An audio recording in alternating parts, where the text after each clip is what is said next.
আসসালামু আলাইকুম everyone, welcome back to my channel. আশা করি তোমরা সকলে খুব ভালো আছো। আর হ্যাঁ, আলহামদুলিল্লাহ আমিও খুব ভালো আছি। আজ তোমাদেরকে শোনাবো আমার রুটির গল্প। কেন বললাম রুটির গল্প? তার কারণ হচ্ছে আমি কখনোই রুটি বানাতে পারি না বা পারতাম না। আজ আমার বিয়ে হয়েছে 4 বছর, আমি কখনোই রুটি বানাইনি। মানে রুটি নাম শুনলে আমার হেডেক লাগে। তো যাই হোক, যখন বর খেতে চেয়েছে তখন তো কিছু উপায় নেই। আর তোমরা সকলেই জানো যে ভালোবাসার মানুষ যখন আবদার করে ভালোবেসে যে এটা আমাকে বানিয়ে দাও আমি খাবো, তখন আর সেটা দেখবে না করে বা না জেনে সেটা পারবে না। পারো বা না পারো, অবশ্যই সেটা নিয়ে চেষ্টা করবেই। ঠিক আমিও তোমাদের মতনই একজন, যে রুটির মানে পর্যন্ত জানতো না বলতে গেলেই চলে, সে আজ রুটি বানাচ্ছে। তো দেখো, প্রথমেই আমি জলটাকে গরম করে নিলাম। গরম জলে আটাটা মাখলে রুটিটা নাকি নরম হয়, এটা আমার শাশুড়ি মা বলেছেন। তো আমি তার কথা মতোই গরম জল, হালকা উষ্ণ গরম জল নিয়ে আমি রুটিটাকে মাখতে শুরু করলাম। আর ওইদিকে যখন আমি ভিডিও করছিলাম তখন আনস এসে বলছে, মামাম ভিডিও করছো, তুমি রুটি বানাচ্ছ, আমি খাবো, তো কে খাবে? তো দেখো ও বলবে কে কে খাবে। যাই হোক, আমি এখানে সুন্দরভাবে মালিশ দিয়ে দিয়ে আটাটাকে মাখলাম, ডোটা তৈরি করে নেব এরপর। তো দেখো, এখানে আমি আটাটার মানে এটা থিকনেসটা দেখছিলাম। তারপর দেখো, এখানে আমি 6-6টা ডো বানিয়ে নিয়েছি। একটা ছোট গুটি রেখেছি, মানে ওইটা প্রথমে দেব। যাই হোক, এই যে আমি চাটু বসিয়ে দিলাম আর এদিকে রুটি বানাবো। সত্যি বলতে কি, আহ, মানে ভালো লাগছে অবশ্যই। পৃথিবীতে এমন কোনো কাজ আছে যে না জানা? মানুষ যদি চেষ্টা করে তো কে না পারে না বলো? ঠিক আমিও তেমনই। জানো, 3 দিন 2 দিন থেকে ওকে আমি রুটি দিয়েছি, কাঁচা কাঁচা হয়েছে, একদম শক্ত হয়েছে, কিন্তু ও আমাকে একটাও কোনো কথা বলেনি যে খারাপ হয়েছে কি কি হয়েছে, ভালো হয়নি, এত শক্ত কেন করেছো। আমার নিজেকেই খারাপ লাগছিল।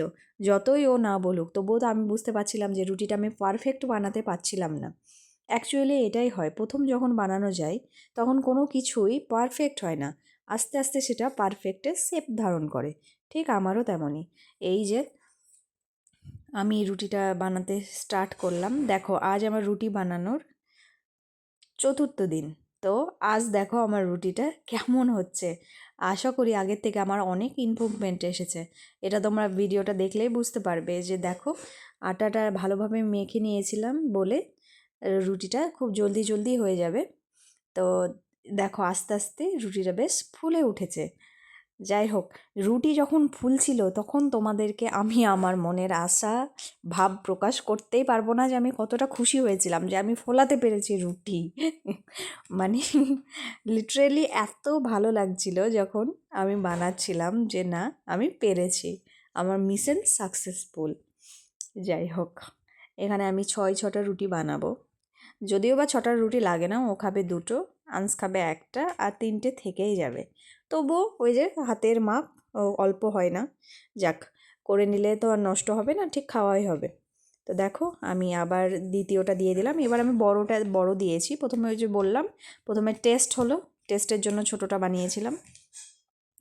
তো এবার দেখো কেমনভাবে ফুলছে কি না।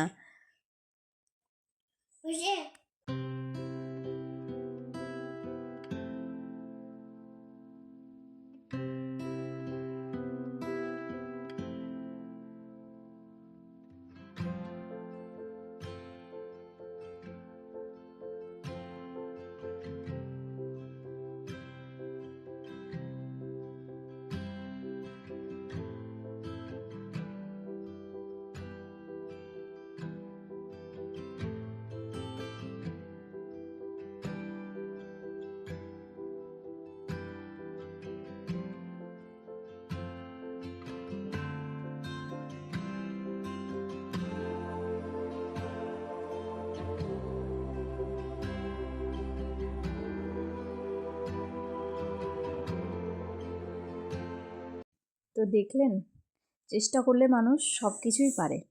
আজকালকার যুগে না পারা কিছুই নেই, কিন্তু হাল ছেড়ে দেওয়া যাবে না। হাল ছেড়ে দিলেই ওইখানেই শেষ। তাই মেয়েরা সব পারে, এই কথাটা মনে রাখতে হবে।